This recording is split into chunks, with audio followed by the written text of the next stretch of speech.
Convido neste momento o paraninfo da turma do curso Livre em Teologia, o pastor Elias Paraíso, para realizar o discurso aqui na tribuna.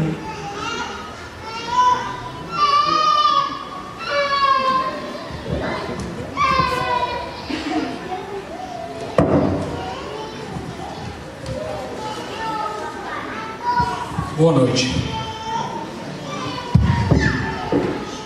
Senhores diretores, bispos, professores, membros do CEFORT, todo mundo já nominado, né? E, acima de tudo, vocês, graduandos, né?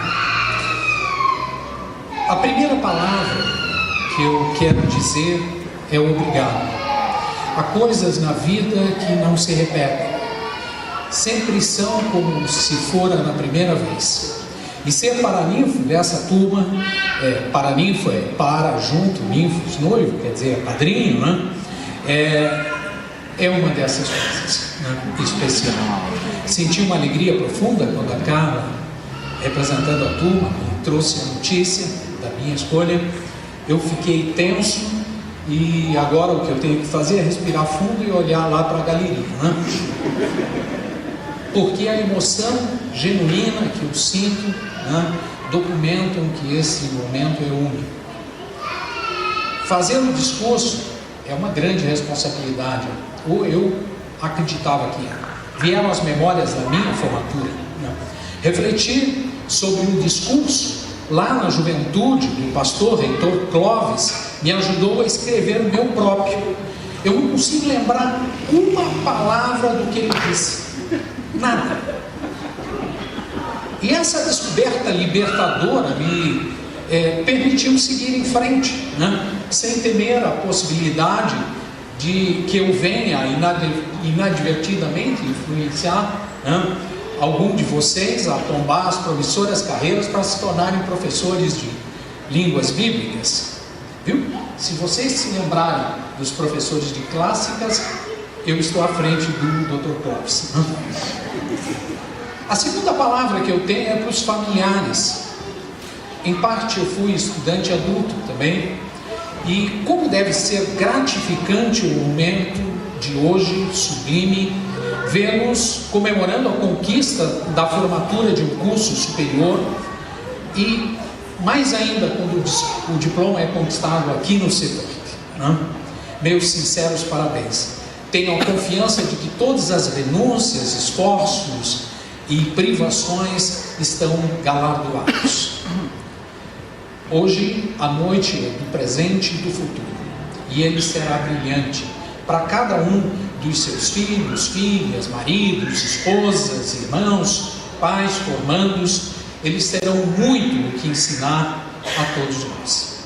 A terceira coisa que eu quero, e última que eu quero dizer, e todas as demais palavras, tantas quanto o tempo me permita, dirijo agora a vocês, queridos graduandos. Eu perguntei-lhe o que eu gostaria de ouvir na minha formatura. Que lições me deram essas décadas depois? O que passou entre aquele dia e hoje? Na verdade, eu quebrei a minha cabeça e o meu coração pensando o que deveria dizer hoje à noite aqui. E eu cheguei a duas respostas. A primeira, neste dia maravilhoso em que nos reunimos para celebrar o vosso sucesso acadêmico, né, eu decidi falar sobre os benefícios do fracasso. Né? Enquanto vocês estão no limiar daquilo que a gente costuma dizer, a vida real, eu quero falar dos benefícios do fracasso, exaltar a imaginação. Pode ser uma escolha estranha e paradoxal, mas me escutem um pouquinho. Olhar para um jovem de 20 anos de idade que eu era quando me formei é uma experiência desconfortável.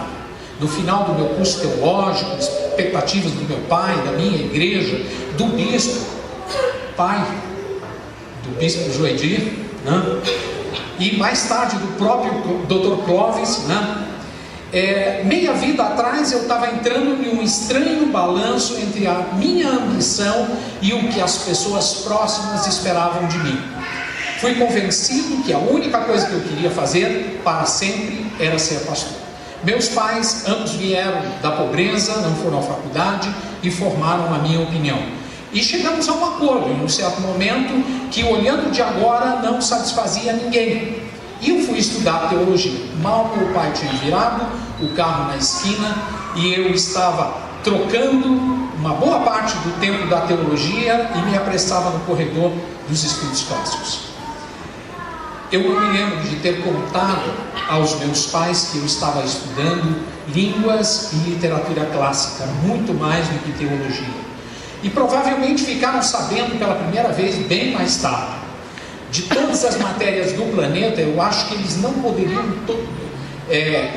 nomear uma tão pouco útil quanto o latim ou mitologia grega para alguém ter segurança de pagar o aluguel e as despesas da vida. Eu gostaria de deixar claro, entre parênteses, que eu não culpo meus pais por essa perspectiva. Existe uma data de expiração até quando você pode culpar os pais por te orientar por um certo caminho. No momento em que você tem autodireção, as responsabilidades são suas. O que eu mais temia naquela idade não era a pobreza, era o fracasso. Eu admirava, estudava com afinco, mas algum talento com esforço não vacinam ninguém contra os caprichos do destino. Agora que vocês estão se formando no Ceforte, talvez não se possa sugerir que não estejam familiarizados com o fracasso.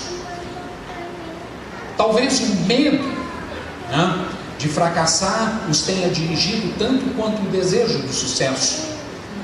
Na verdade, talvez o conceito de fracasso não seja tão diferente da ideia de sucesso de outra pessoa comum. Olhem aonde é que vocês já chegaram. Eu me vi em certo momento sem emprego, casado, com filhos pequenos, mais pobre do que poderia ser, sem ser morador de rua. O medo que os meus pais tinham e que eu mesmo tinha acontecera comigo, e por qualquer um dos padrões conhecidos era o maior fracasso que eu mesmo conheci. Não consegui terminar determinado requisito acadêmico, quiseram me transferir para uma igreja do interior na qual eu não pude ir, porque o teto da igreja desabou numa enchente. Não haviam sequer cultos lá, definitivamente eu não tinha como me sustentar. Já se tornara difícil por conta dos estudos em Curitiba, e eu fiquei deprimido. Contei há poucos, mas alguns dentes caíram exatamente por isso, com atestado médico. Deitei semanas a fio. Agora eu não vou ficar aqui a dizer que o fracasso é algo bacana. Aquele período na minha vida foi obscuro e eu não tinha a mínima ideia de que, como a mídia chama, aquilo teria um final de conto de fadas. Eu não tinha ideia de que até de que distância aquele túnel ia, e por muito tempo qualquer luz no fim do túnel era mais esperança que realidade. E agora, por que é que eu digo a vocês os benefícios do fracasso? Simplesmente porque o fracasso significa uma redução do que era dispensável.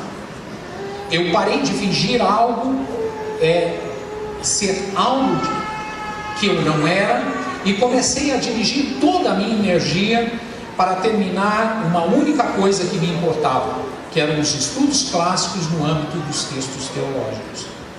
Se eu tivesse sido bem sucedido em qualquer outra coisa, talvez eu nunca teria achado determinação para ter sucesso nesta área, que eu acreditava e que realmente fazia parte de mim.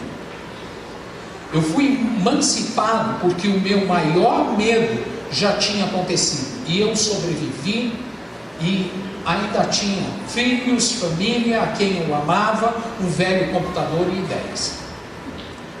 Então o fundo do poço se tornou uma fundação estável, na qual eu reconstruí minha vida há algumas décadas atrás.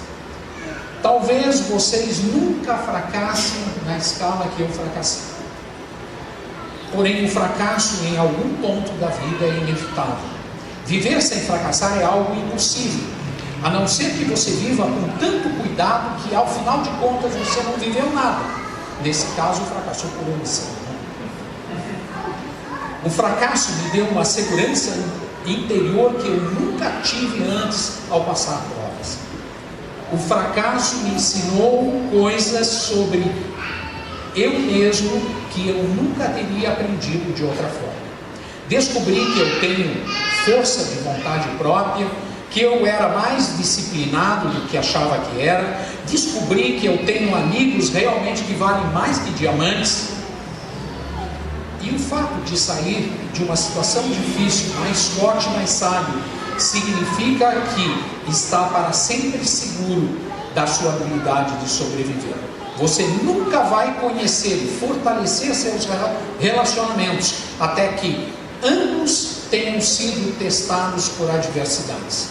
Este conhecimento é um presente, acima de tudo, por ser doloroso de se conseguir.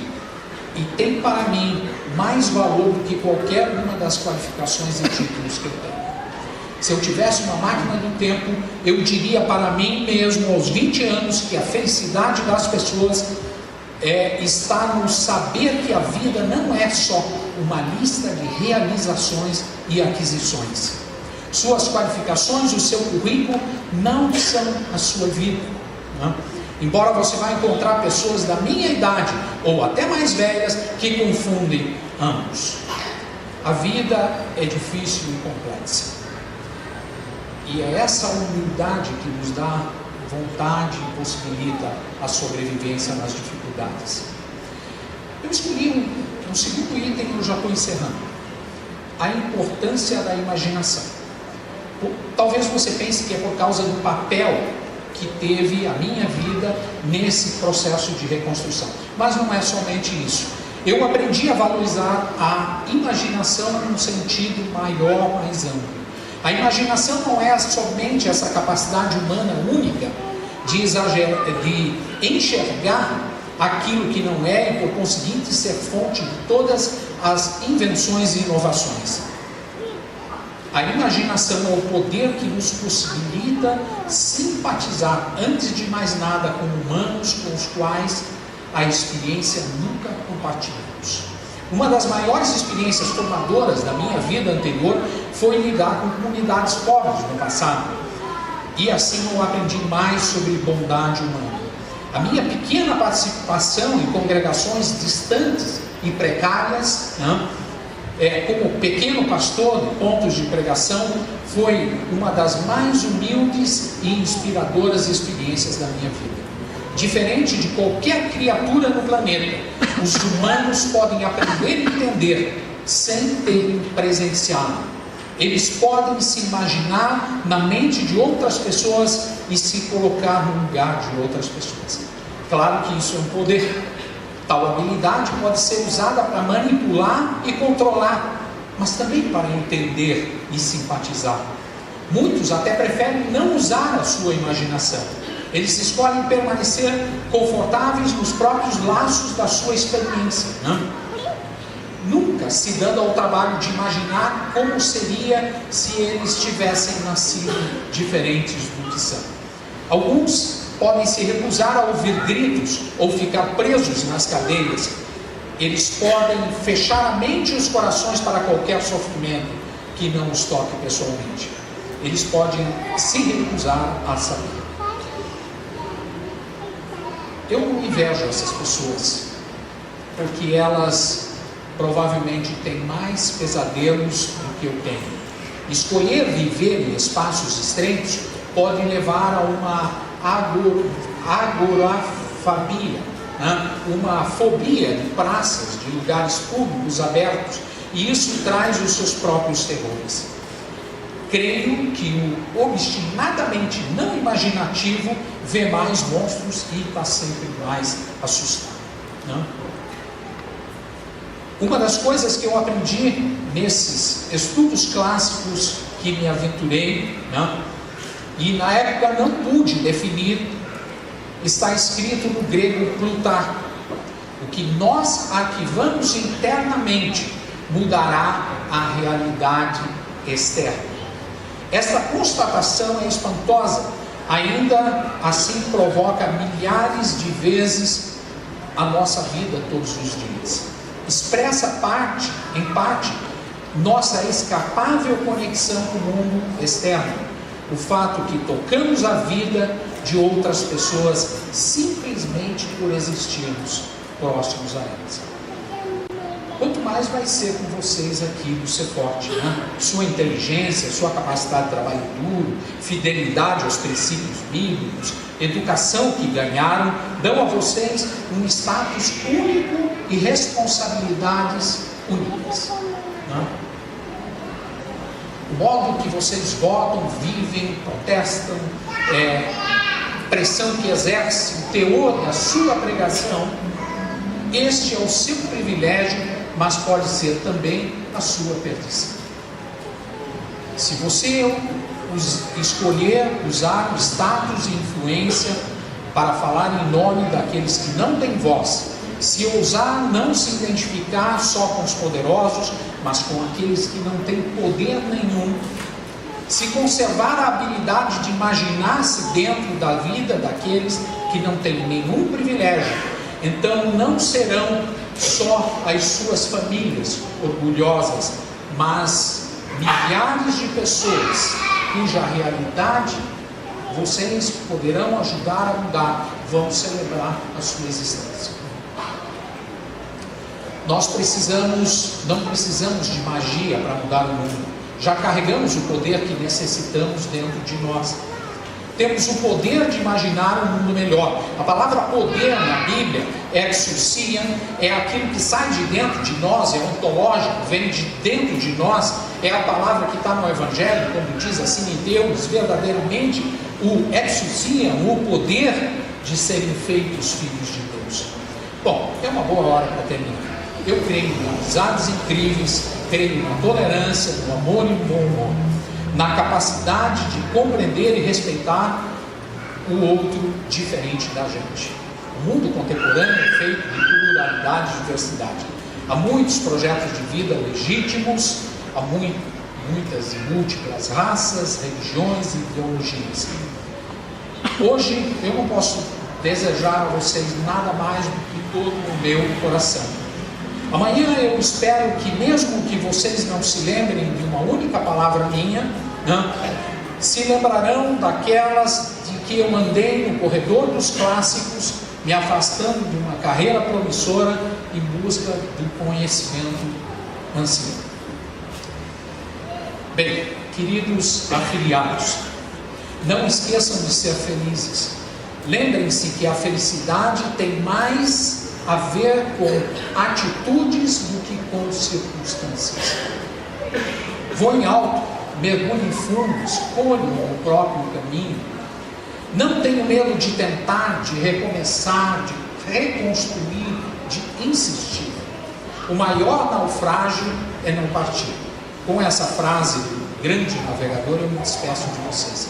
Vão em paz, sejam justos, afetuosos, tolerantes, bons filhos de Deus, com humor, recomecem sempre e sejam solidários e imaginativos com aquelas pessoas, as menores que existem sobre a face da terra. E o mundo vai se atirar aos seus pés. Que Deus abençoe.